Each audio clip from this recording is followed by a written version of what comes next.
Hey there, I'm the Holy Bleach, and today I'll be reading a standard science fanfiction called Miscommunication by Tulips Come in All Sorts of Colors. And the summary is, Patton and Virgil are dating. Virgil is, apparently, the last to know about this, and the pairings are Moxiety and Blink and You'll Miss It Lodgance. In hindsight, Virgil felt like an idiot. It goes like this. He was tired and feeling soft around the edges. The light in the kitchen was dim, only the one bulb above the stove on. Patton, humming softly while stirring something that smelled fantastic, was leaning on him just a little, their sides pressed together. Virgil, for once, didn't feel like the world was out to get him. So, of course he had to ruin it. "I love you," he hummed out, and it took Patton tensing like a strung bow for him to even realize what he said. He snapped his head up, stuttering out some kind of explanation, a joke, a misdirection, anything. But Patton was beaming, snatching his hands up and saying, "I love you too, Virg. So much." Virgil let out a whoosh of breath. Patton misunderstood. Crisis averted. Yeah, there was really nobody to blame but himself. Patton practically glowed for the next couple of weeks. He looked at Virgil like he hung the moon and took every opportunity to tell him how much he loved him so much, Virgil, you have no idea. And maybe Virgil felt a little, well, greedy, soaking up all the attention.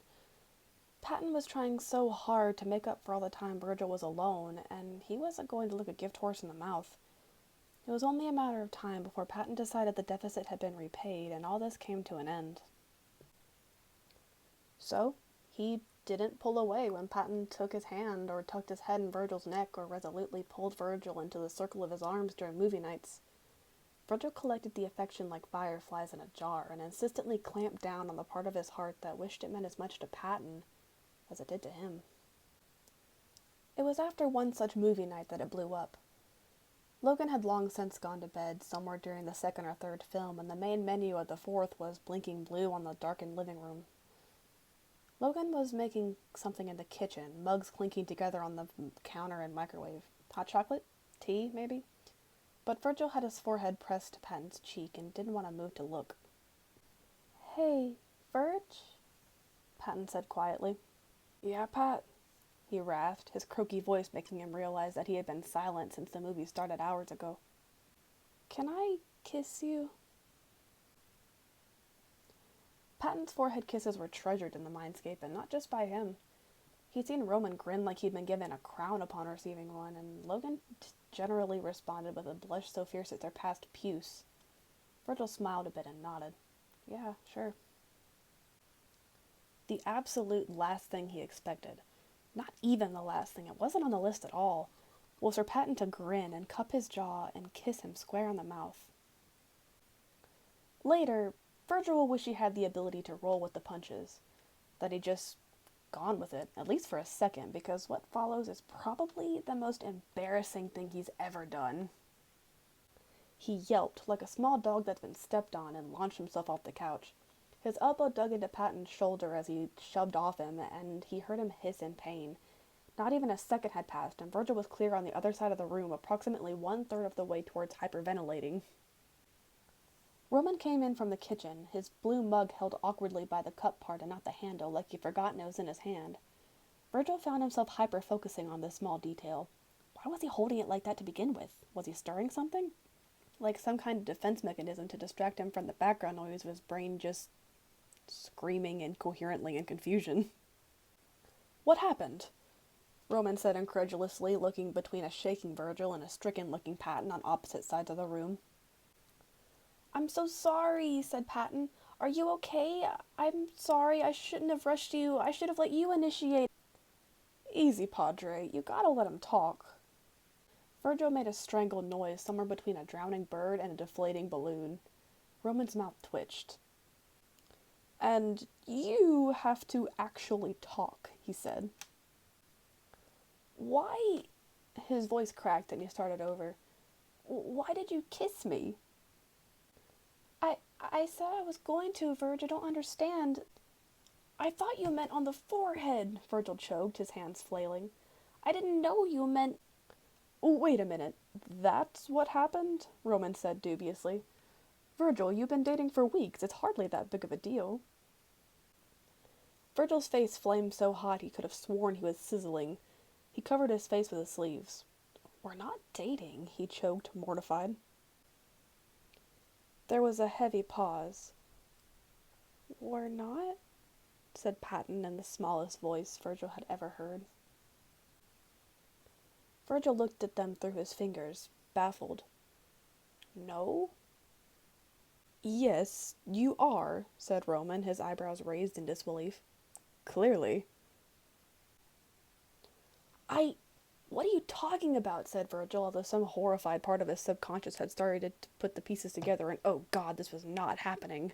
What on earth are you all screaming about at 1 a.m, grumbled Logan at the top of the stairs, looking distinctly put out about being woken up. Oh, you're going to love this, Specs, said Roman, not taking his eyes off Virgil.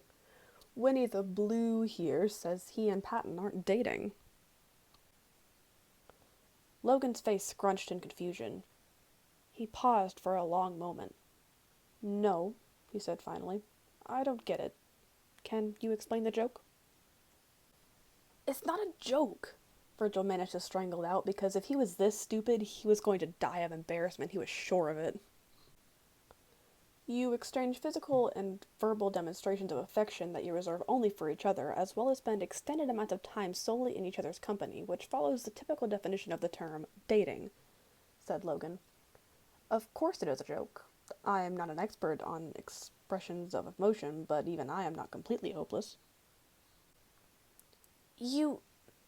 Virgil looked between Roman and Logan, who were looking at him like he'd genuinely lost his mind, and then at Patton, who had hardly spoken at all.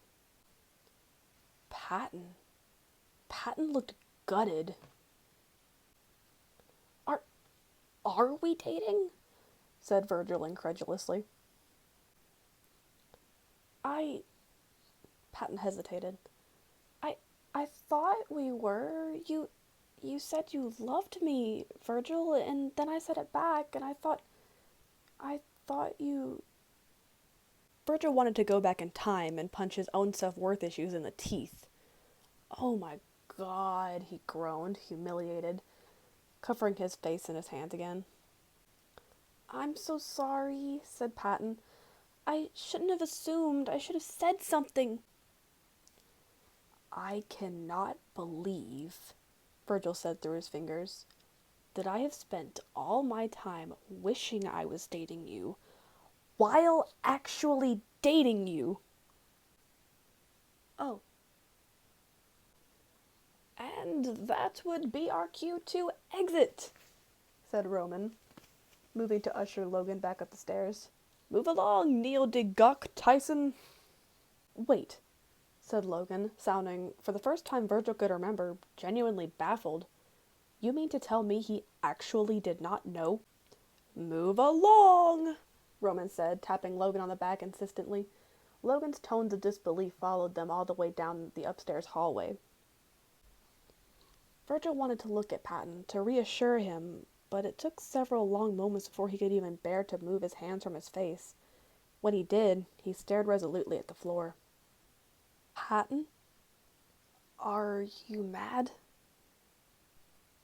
I'm not mad, Patton said a little thickly. I'm really not. I feel a little silly. You're not, insisted Virgil, still not quite able to look at Patton, but focused on the wall just above his left ear.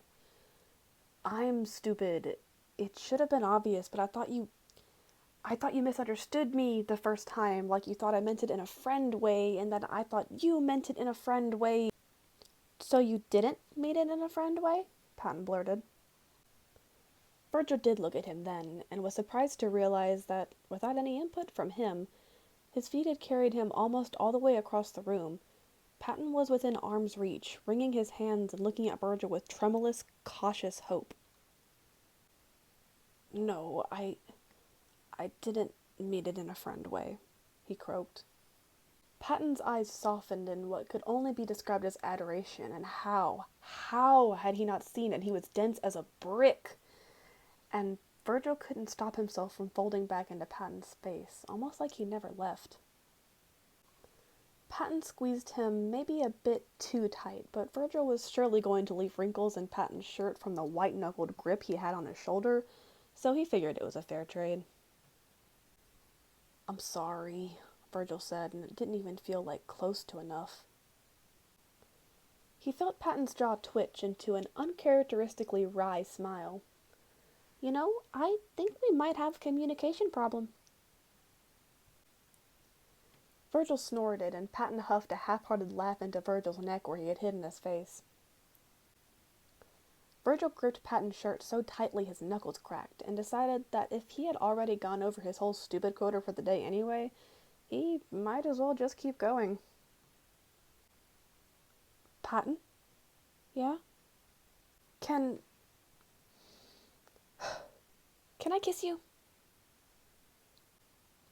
Patton looked up and rested their foreheads together, grinning. "On the mouth?" he said playfully. Virgil's face flamed up again. "Yes. Then yes." Virgil has to admit, kisses go way better when you don't elbow your partner in the collarbone. Thank you so much for listening, and thank you to Tulips Come in All Sorts of Colors for allowing me to read this fic. If you like their writing and would like to read more, I will leave a link to their Tumblr in the description below, and if you like my voice, there is another podfic on my channel, and I plan to make more videos like this in the future. With all that said, stay safe out there, be kind to each other, and blessed be.